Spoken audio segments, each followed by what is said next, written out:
Virdharam Seoul समाज सेवी थे? नहीं। तस्कर थे? नहीं। मसीहा थे? नहीं। या फिर थे कुछ और? ऐसे तमाम तरह के कयास लगाए जा रहे हैं उन चर्चाओं में, लेकिन आखिर में विरधाराम सियोल थे क्या?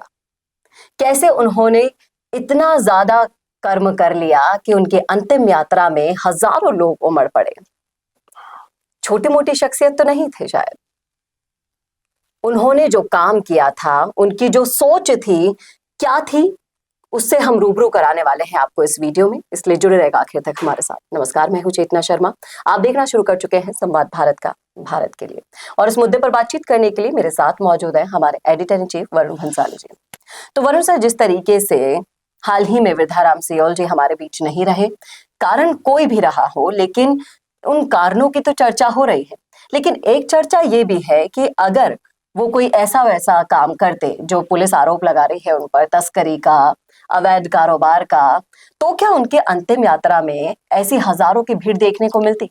देखिए, बहुत स्पष्ट बात यह है कि अगर विरधाराम सियोल जो है वो कोई भी ऐसा काम करते, पहली बात तो ये अभी आरोप मात्र है, दोष सिद्ध नहीं हुआ। जब तक अदालत में कोई फैसला नहीं आता तब तक दोष सिद्ध नहीं होता।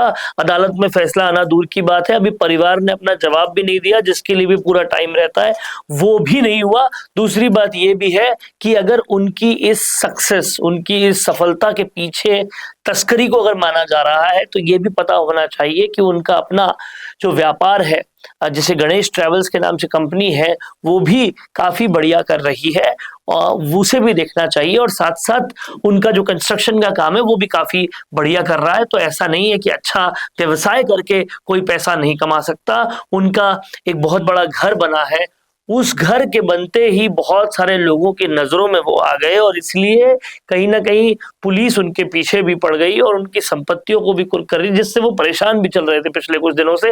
लेकिन समझने वाली बात यह है कि अगर वो तस्कर होते, तो जैसा आपने कहा कि हजारों लोग उनके अंतिम यात्रा में आ रहे हैं, वो नहीं आते। सबसे बड़ी बात यह है कोई किसान का बेटा इतना जल्दी कैसे चमक रहा है, इससे बहुत सारे लोगों की नजर लग रही है।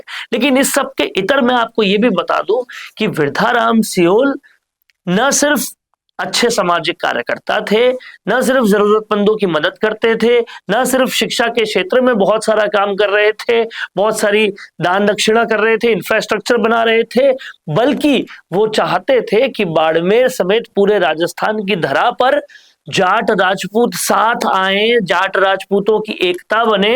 ये जान के सबको आश्चर्य होगा कि रविंद्र सिंह भाटी, जो कि एक राजपूत नेता है, उनके प्रचार प्रसार के लिए इन्होंने अपनी सारी गाड़ियां निःशुल्क लगवा दी थी, और एक जाट राजपूत एकता का बड़ा उदाहरण पेश किया था। इन सारी बातों के बारे में बात होनी चाहिए और समझ में आना चाहिए कि जो लोग अपनी जिंदगी से बस इतना चाहते हैं कि जब उनका निधन हो तो हजारों लोग उनके निधन में आए, वो बस चाहते ही रह जाते हैं, ऐसे कर्म करने की अपेक्षा भर करते हैं।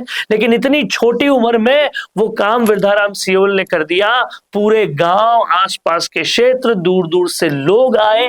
इन सबको समझना चाहिए इनके कि ये सारे हजारों लोग एक ही स्वर में एक ही बात कर रहे थे। और जो उदाहरण है जाट राजपूत एकता का, वो हम हमारे स्क्रीन पर जो फोटोज आपको दिखा रहे हैं उनके जरिए आप समझ सकते हैं कि कैसे अपनी बसेस को उन्होंने भाटी के प्रचार प्रसार के लिए लगाया, बिल्कुल फ्री में अपनी सेवाएं दी। लेकिन सवाल यहाँ ये उठता है वरुण सर कि कोई निस्वार्थ सेवा करता है, लेकिन जब वो इंसान चला जाता है अचानक से बीच में हमें छोड़कर, तो भाटी का ना कोई बयान आया, ना कोई श्रद्धांजलि आई। क्या ऐसे वक्त पर भी इंसान उन चीजों को भुला देता है? देखिए, अगर आप अपनी नेतागिरी के चक्कर में ये सोचते हैं कि कहीं आपकी इमेज डेंट ना हो जाए, कहीं किसी, मैं तो कहूंगा कि अभी तक आरोपित भी नहीं है, पूरी तरह से दोषी तो बहुत दूर की बात है, जो तस्करी के आरोपित हैं उनके साथ कहीं जुड़ ना जाए, तो फिर मैं रविंद्र सिंह भाटी से पूछना चाहूंगा कि अगर आप इस वजह से विरधाराम सियोल के अंतिम संस्कार में नहीं पहुंचे, कुछ बोला नहीं, तो फिर आप मेवाराम जैन के साथ क्यों थे? उनके ऊपर तो सीधा सीधा रेप के चार्जेस थे, क्यों थे आप उनके साथ? उनकी तो सीडी आउट हो गई थी, क्या वजह थी? क्यों आप दूसरी पार्टी के उम्मीदवार आम के साथ थे? क्यों आप अमेरिका में जाकर उनके साथ थे जो खालिस्तान के संबंध में देखे जाते हैं? ये समझना पड़ेगा। रविंद्र सिंह भाटी की लोकप्रियता बहुत है, हम अपने चैनल पर उनकी छवि की बहुत तारीफ करते हैं, कहते ये भी है कि वो कभी किसी के लिए बुरा नहीं बोलते, वो सारी बातें ठीक है, लेकिन जब वृद्धाराम सियोल की बात आती है तो वो शख्स जो जाट राजपूत एकता दिखाते हुए आपके लिए सारी बसेस दे रहा था, आपके लिए हमेशा खड़ा था, आप उसके लिए क्यों नहीं खड़े हैं, ये सवाल उठता है। और ये सवाल उठाना लाजमी भी है, क्योंकि जब आपको जरूरत थी आप उस स्टेज पर नहीं थे, लेकिन उस समय आपकी मदद के लिए हाथ इन्होंने अपना दिया। और जब आज वो हमारे बीच नहीं रहे हैं, उनके लिए न जाने कितने सारे बातें की जा रही है, विवाद खड़े हो रहे हैं, और इस समय में उनके परिवार का साथ अगर भाटी दे तो हो सकता है कि वो अपनी की हुई सियोल की हुई मदद का कर्ज अदा कर पाए, लेकिन अभी तक दूर दूर तक ऐसा कोई भी नामो निशान नहीं। और हर कोई यहाँ पर एक ही बात पूछ रहा है, जो कोई भी वृद्धाराम सियोल के पास जा रहा है, उनके लिए सोच रहा है, उनके लिए बोल रहा है, वो एक ही बात पूछ रहा है कि वृद्धाराम सियोल के केस में कहां गायब है रविंद्र सिंह भाटी? वृद्धाराम सियोल के बाद उनके लिए क्यों नहीं है रविंद्र सिंह भाटी? ये सारे सवाल पूछे जा रहे हैं। तो रविंद्र सिंह भाटी जी, अगर एक हाथ उन्होंने बढ़ाया था जाट राजपूत एकता का, तो जिस तरह से आप किसी भी नेता के खिलाफ नहीं बोलते, किसी भी धर्म के खिलाफ नहीं बोलते, हमेशा मीठा बोलते हो, उसी तरह से दूसरा हाथ आपको भी बढ़ाना चाहिए जाट राजपूत एकता का।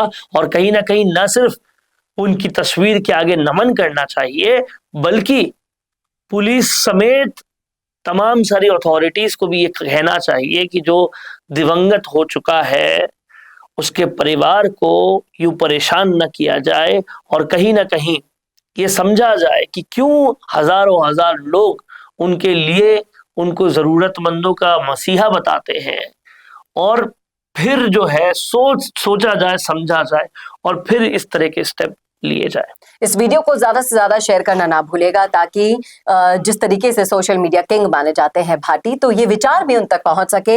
ये सवाल संवाद के प्लेटफॉर्म से हम पूछते हैं, क्या आप भी इस सवालों के जवाब को जानना चाहते हैं, पूछना चाहते हैं सवाल रविंद्र सिंह भाटी से? तो इस वीडियो को ज्यादा से ज्यादा शेयर करना ना भूलेगा, बशर्ते भाटी ये मिसाल पेश कर पाते हैं या नहीं, ये तो आने वाला वक्त बताएगा। लेकिन जरूर बताइएगा कि कैसा लगा आपको ये वीडियो, कमेंट करके। और ऐसे ही वीडियोस के लिए देखते रहिए संवाद भारत का, भारत के लिए। नमस्कार। चाहे गुर्जर समाज हो या फिर मीणा समाज, जाट हो या फिर राजपूत समाज, या फिर हो राजस्थान का कोई भी समाज, अब राजस्थान संवाद लाया है इन सभी समाजों से जुड़े हुए वो फैक्ट्स और वो जानकारियां जो आपके जनरल नॉलेज को भी बढ़ाएगा और आपके कंपटीशन एग्जाम्स में भी काम आएगा। क्योंकि इन वीडियोस में होंगे सामाजिक, ऐतिहासिक और रोचक फैक्ट्स और जानकारियां। तो अगर आप भी बढ़ाना चाहते हैं अपनी जीके और जानना चाहते हैं अपने इतिहास के बारे में छुपे हुए वो फैक्ट्स, तो ज्वाइन कीजिए राजस्थान संवाद का मेंबरशिप प्लान। ज्यादा जानकारी के लिए डिस्क्रिप्शन में विजिट कीजिए और दिए गए नंबर पर कॉल कीजिए।